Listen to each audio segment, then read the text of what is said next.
Backstory.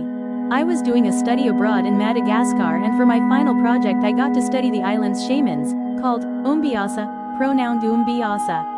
I had been visiting a bunch of them in 2 different regions, and this happened the night before I went to meet one who was reputed for being particularly powerful and who people would come to visit from various parts of the island. The night of the experience I was staying in a bungalow and was sharing the bungalow's only bed with a girl I was dating at the time. Hereafter, hey. I was a light sleeper, which makes what happened that night a bit odd. Also, since the door was pretty janky, wouldn't stay closed and would open towards the room, I had put a coconut-sized rock on the interior side of the door to keep it closed. There wasn't really a need for locking the door because my translator at the time knew and trusted everyone at the site where the bungalows were, so I was safe but just wanted some privacy. The experience. At some point in the night I woke up quite suddenly. It's not like anything in particular woke me up, but I found myself jolted awake and was immediately very alert. I then looked to my left and see this figure standing in the doorway to the bungalow. At first I just assumed it was one of the guys at the campsite sort of patrolling, making sure everything was alright. He didn't feel threatening, but he just stood there for what must have been about 10 to 15 seconds, and then just turned and left. When he left, he didn't make a single sound, which was odd because everyone there wore sandals and the sand on the floor of the bungalow would always make a sort of gritty crunching sound when you walked on it. When I couldn't see him anymore I yelled out in French, "Hey! Who are you?" I was a bit irritated and confused, and the guy had just left the door open when he left. I didn't know what to make of it and just laid back down to sleep. The next morning I woke up and saw the door was closed the exact way I had closed it the night before with the rock in front of it. You couldn't place the rock like that from the outside. I also asked her if I had woken her up and she said no, which was odd to me because I had basically yelled and she was the kind of sleeper to be woken up by something as quiet as a backpack being moved around or a phone vibrating on a soft surface.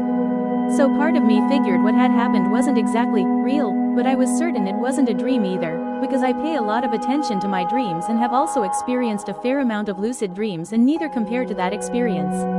I also talked to my translator about the experience and he said that same night he had heard a voice calling, whispering his name throughout the night, something completely unusual for him. The interview. We then went to see the renowned Ombiasa to conduct our interview. During the session, after he had become possessed, not in full trance, but eyes closed and I guess, as best as I can explain his mental state, with his consciousness partially linked with that of whatever spirit with which he was working, he went around asking very specific questions about to the other people in my group, who had come to see him, her translator, my translator and his wife. As far as I can tell, the questions were far too specific to have been generic charlatan questions. He asked about her stomach ache, my translator's wife about her fighting with her mother before we had all left on this particular 3-day trip, his translator about what she had decided about her studies. She was split between taking a job and continuing to study. He also asked me about the dream I had had the night before. My theory. All in all, since I personally believe the world isn't just constituted by the phenomena described in current, mainstream scientific literature, my theory, which sort of evolved out of a conversation with my translator, is that I had basically encountered one of the spirits with whom that particular Ombiasa works and the spirit was basically just checking to see who I was, my intentions, etc. It's not like I represented anything of any importance to the Ombiasa, I was just a college student. But since I was a foreigner not coming for a session but to study the guy, it may have stuck out.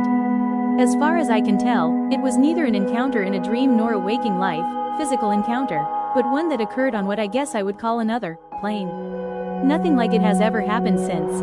Extra info: it was only after the interview that my translator told me the guy had asked about my dream, and I was a bit frustrated with him for not telling me this at the time so that we could ask the guy more questions about it. But he told me he didn't want to be rude to me by invading my privacy and telling the guy about it since it seemed quite personal. He was a great guy to work with and an all-around friendly, stand-up guy. Went hiking on my own in Koh Chang, Thailand. Drove for an hour to the mountain and once there I couldn't find the path as indicated by maps.me. I decided to walk in a dry riverbed parallel to the supposed route. The riverbed was about 20 meters wide and filled with fist-sized white pebbles, nothing else. After walking for about 500 meters I saw a monkey carcass lying on the side. It seemed old. I kind of ignored it. 100 meters further I saw another monkey carcass, which appeared to be relatively fresh. I thought to myself, what on this island is killing and eating monkeys? But because I'd been hiking around Asia for months by this point, and nothing ever happened, I kept waking. A few hundred meters further, all of a sudden I see a dog doing dog things about 200 meters away from me. It was massive, black as hell and kind of terrifying, but I'd met so many street dogs around Asia I wasn't alarmed. Once it noticed me, it immediately let out the most terrifyingly growl that seemed to come from deep inside hell itself. It immediately clicked, this monster had been killing monkeys and I was in a shitload of trouble. I made a lot of noise trying to scare the hellhound, but he called my bluff and charged. I picked up a few rocks and threw them. I missed, but it made him stop in his tracks. I picked up some more rocks and took a few steps back, all the while this beast is growling and barking in the most terrifying way, making my whole body tremble with fear. I managed to create some more distance when all of a sudden a slightly smaller wild dog appears besides the other one. They now both look at me like I looked at my 7-Eleven Toasties just hours before, and this time the other dog charges. I hit him with a rock, making him even angrier, but luckily stopping him as well. This goes on for a few minutes, me walking back throwing rocks, them walking forward while growling and barking. I pass by the recent monkey carcass hoping they are just trying to protect their meal and leaving me alone, but no such luck. By this point the dogs have gotten to around 20/30ths of a meter. A few seconds sprint and I'm fucked, and I was very aware. I tried looking for sticks to stab at them, or big rocks to crush their bones, but nothing of the sorts around. I come up to a bend in the riverbed and decide to walk close by a bush on my right side so they can't see me for a few seconds, hoping they'll lose interest. Just when I get around the corner I see another dog on my left on the far bank of the river, and I hear a fourth dog barking on my right. It feels like these two new dogs are trying to circle behind me, cutting off my escape route. I throw all the rocks I have to the closest dog ahead of me and to the one on the far bank, and walk backwards a bit quicker while shouting and screaming. All of a sudden the dogs are quiet, frightening me even more. I go back to the middle of the river, out of fear for dog 4 that so far I've only heard, and I see the big black dog that started this terrifying ordeal has walked back. The other two dogs stared at me for a while but left me alone. After walking backwards, keeping the dogs in my sight, for another few minutes I am close enough to my scooter to turn around and run. I grab my keys while running, jump on the scooter and fly away from that place, heart rate 200.